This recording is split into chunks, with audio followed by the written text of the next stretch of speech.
प्रश्न। हम में से कुछ लोग आपके प्रवचन के दौरान सो जाते हैं या ऊँघती अवस्था में चले जाते हैं। आप जरूर देखते ही होंगे ऐसा घटते हुए। क्या यह बात किसी सृजनात्मक विधायक प्रक्रिया का हिस्सा होती है?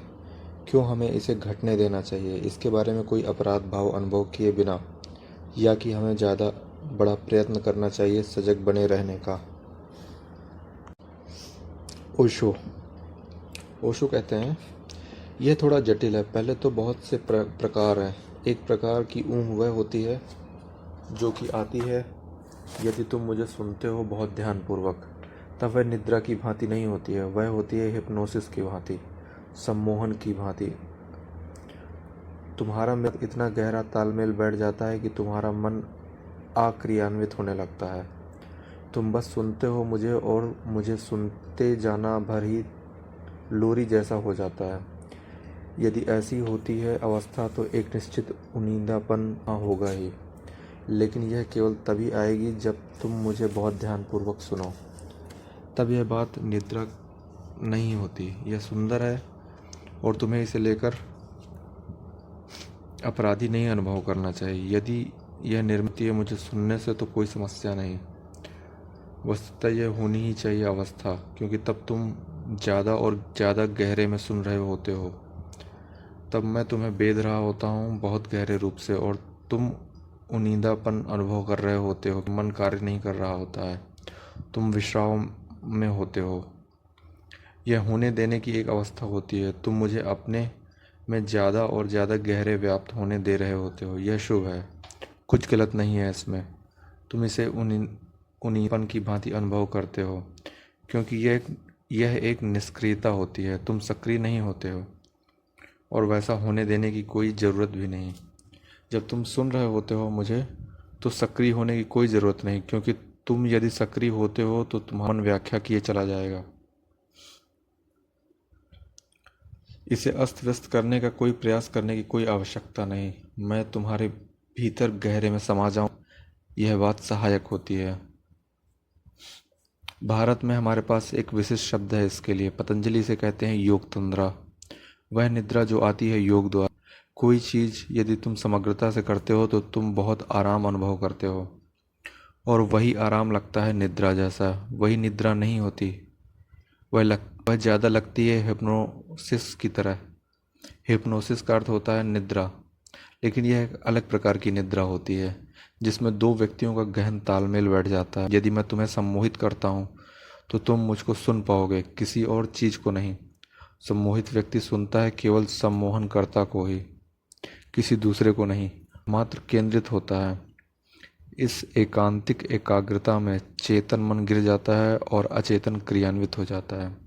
तुम्हारी गहराई सुनती है मेरी गहराई को। यह एक संप्रेषण होता है गहराई से गहराई तक। मन की जरूरत नहीं होती, लेकिन ख्याल में रखने की बात यह होती है कि तुम्हें मुझे ध्यानपूर्वक सुनना चाहिए। केवल तभी ऐसा घटेगा। फिर होती है दूसरी प्रकार की निद्रा। तुम मुझे नहीं सुन रहे होते हो, और मुझे ना सुनते हुए इतनी देर केवल यहाँ बैठे से ही तुम नींद अनुभव करने लगते हो, या जो मैं कह रहा हूँ वह तुम्हारे लिए बहुत ज़्यादा हो जाता है। तुम कुछ ऊबा हुआ अनुभव करते हो, या मैं जो कह रहा होता हूँ वह बहुत एक रस लगता है। ऐसा है क्योंकि मैं कहता हूँ एक ही होता है, मैं गा रहा हूँ एक ही स्वर लाखों लाखों ढंग से। पतंजलि, जीसस, बुद्ध तो बस बहाने हैं। मैं गा रहा हूँ एक ही स्वर, वह एक रस है। यदि तुम अनुभव करते हो वह एक रस है, तो तुम थोड़ी ऊब अनुभव करते हो, या तुम उसे समझ ही नहीं सकते। यह तुम्हारे लिए बहुत ज़्यादा हो जाता है, या फिर वह तुम्हारे सिर के ऊपर से ही गुजर जाता है। फिर तुम नींद अनुभव करने लगते हो, लेकिन वह नींद अच्छी नहीं होती है। तब कोई ज़रूरत नहीं है मुझे सुनने के लिए यहाँ आने की, क्योंकि वस्तुतः तुम सुन नहीं रहे होते हो, तुम सोए हुए होते हो। तो क्यों आना यहाँ शारीरिक रूप से? कोई ज़रूरत नहीं। इसमें आप अपराधी जैसा अनुभव करना चाहिए, और इसको अधिक सजग रहकर प्रयास करना चाहिए।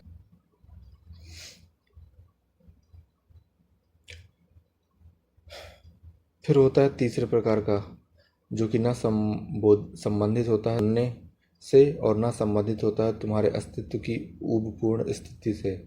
वह आता है तुम्हारे शरीर से। शायद तुम रात को ठीक से नहीं सो सके होगे। बहुत थोड़े लोग होते हैं जो ठीक से सोते हैं। जब तुम रात को ठीक से नहीं सोते हो तो तुम थके थकते हो, तुम्हें नींद की भूख होती है। और यहाँ एक मुद्रा में फिर एक ही व्यक्ति के साथ बैठने से एक ही आवाज़ बार बार सुनते हुए तुम्हारा शरीर ऊंधापन अनुभव करने लगता है, जो कि आता है तुम्हारे शरीर से। यदि वैसी होती है स्थिति तो कुछ कर लेना अपनी नींद का, उससे ज़्यादा गहरा बनाना होगा।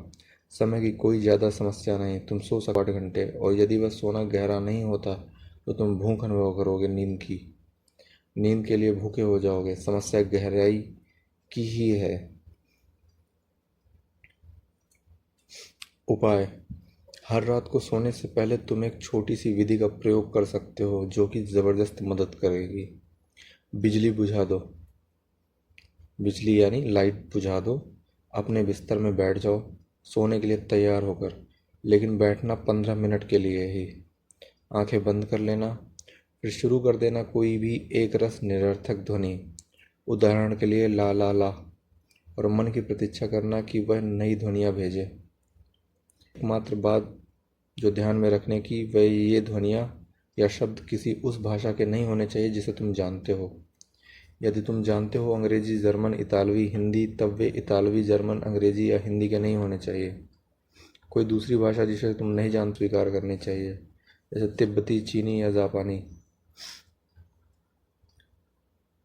कोई वह भाषा बोलो जिसे तुम नहीं जानते। केवल पहले दिन थोड़ी तुम्हें कठिनाई पड़ेगी, क्योंकि कैसे तुम वह भाषा बोलोगे जो तुम नहीं जानते। वह बोली जा सकती है, और एक बार वे शुरू होती है कोई भी ध्वनि या बेतुके शब्द तो चेतना को बिल्कुल बहा देने की और अचेतन को बोलने देने की बात घटेगी। जब अचेतन बोलता है तो अचेतन भाषा को नहीं जानता। यह एक बहुत पुरानी विधि है। यह चली आती है प्राचीन विधान से। उन दिनों यह कहलाई जाती थी ग्लोसो लालिया। अमेरिका के कुछ चर्च अभी भी इसका प्रयोग करते हैं। वे इसे कहते हैं जीभ में बोलना, स्पीक इन टंग। और यह एक प्रकार अद्भुत विधि है, सर्वाधिक गहन और अचेतन में उतर जाने की विधियों में से एक। तुम शुरू करते हो ला ला ला, और फिर तुम चलते चले जा सकते हो किसी भी चीज़ के साथ जो कि आ जाती है। केवल पहले दिन तुम इसे थोड़ा कठिन अनुभव करोगे। एक बार यह आए तो तुम जान लेते हो इसका ढंग। तब 15 मिनट को प्रयोग करना उस भाषा का जो कि तुम तक पहुंच रही हो, और उसका प्रयोग करना भाषा की भांति वस्तुतः से बोल ही रहे होते हो। ये 15 मिनट तुम्हारे चेतन को इतने गहरे रूप से आराम पहुंचा देंगे, और फिर तुम बस लेट जाते हो और सो जाते हो। तुम्हारी नींद ज़्यादा गहरी हो जाएगी। तुम तह के भीतर गहराई अनुभव करोगे तुम्हारी निद्रा में, और सुबह तुम संपूर्ण रूप से ताज़ा अनुभव करोगे।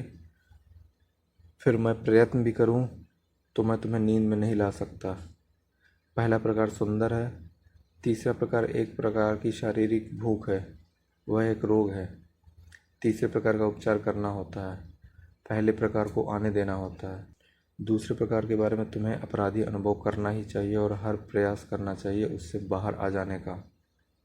पेज 118, पतंजलि योग सूत्र, भाग 2। धन्यवाद।